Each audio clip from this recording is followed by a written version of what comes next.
Assalamualaikum warahmatullahi wabarakatuh. Perkenalkan, saya Raisyul Atala, saya dari kelas 12 MIPA 1.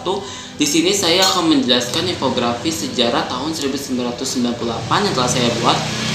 Langsung saja saya mulai videonya. Oke, di sini saya akan menjelaskan infografi sejarah 1998. Kebetulan sudah saya print out.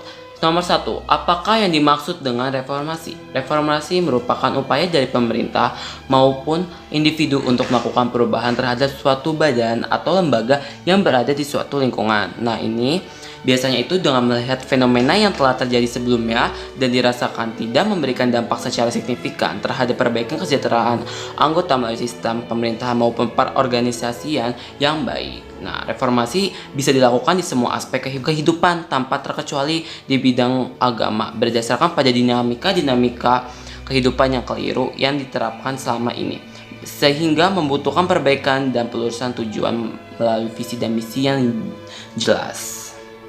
2. Apa latar belakang reformasi? Latar belakang terjadinya reformasi biasanya disebabkan terdapatnya penyimpangan, kesalahan, ataupun adanya gebrakan internal atau eksternal, kemauan untuk memperbaiki maupun meningkatkan keadaan yang ada. Oke, nomor 3. Apa yang dilakukan Soeharto ketika mahasiswa melakukan demonstrasi? Pertama, bertemu para tokoh negara.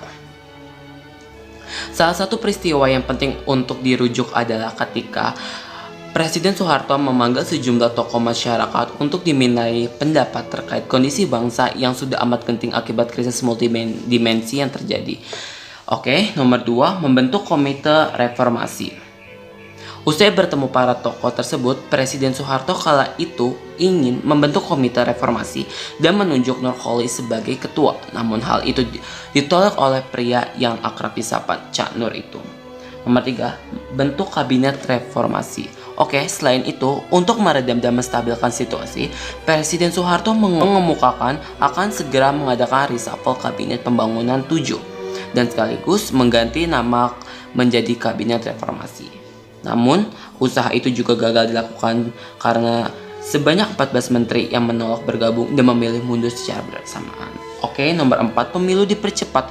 Upaya lainnya adalah hasil pertemuan antara Soeharto dengan ke-10 tokoh masyarakat Nurul Amma. Hari itu disepakati ketentuan bahwa pemerintah akan merombak kabinet 7 dan menggantinya dengan kabinet reformasi dalam rentang waktu 6 bulan ke depan.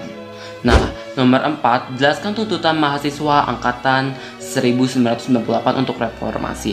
Agenda reformasi yang menjadi tuntutan para mahasiswa mencakup beberapa hal. Terdapat 6 tuntutan, yaitu tegakkan supremasi hukum, ciptakan pemerintahan yang bersih dari KKN, adili Soeharto dan kroni-kroninya, laksanakan amandemen UUD 1945, hapuskan dui fungsi ABRI, laksanaan otonomi daerah seluas-luasnya.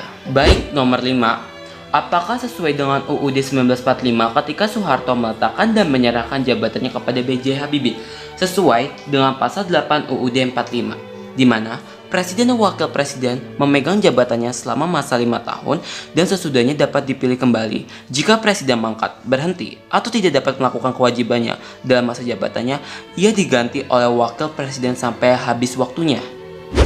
Oke, nomor 6. Apakah kondisi politik ekonomi pada saat ini hampir sama dengan masa 1998? Menurut saya tidak, karena waktu itu terdapat krisis moneter Asia dan Indonesia, salah satu dampak terbesar dari krisis moneter tersebut.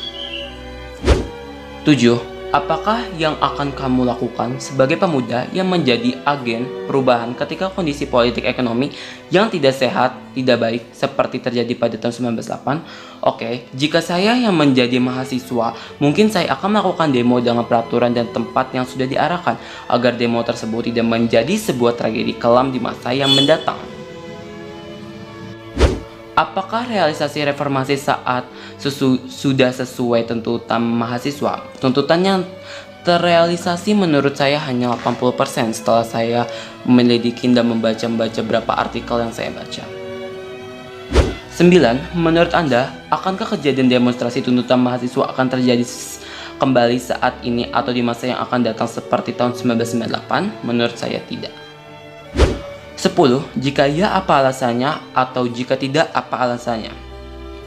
Saya rasa tidak, mengingat bahwa pemerintahan yang sekarang lebih dekat dan terbuka dari generasi sebelumnya. Dan saya rasa pun generasi sekarang lebih condong ke musyawarah karena sudah ada platform yang menyediakan seperti Quora, Kaskus, Twitter, dan sebagainya. Oke, sekian saya rasa penjelasan infografis sejarah 1998 sudah cukup. Saya pun turut berbelasungkawa kepada korban yang meninggal dan korban lainnya dalam reformasi ini. Saya harap hal ini tidak akan lagi menimpa NKRI kita yang tercinta. Sekian video dari saya, mohon maaf apabila ada kesalahan. Saya undur diri. Wassalamualaikum warahmatullahi wabarakatuh.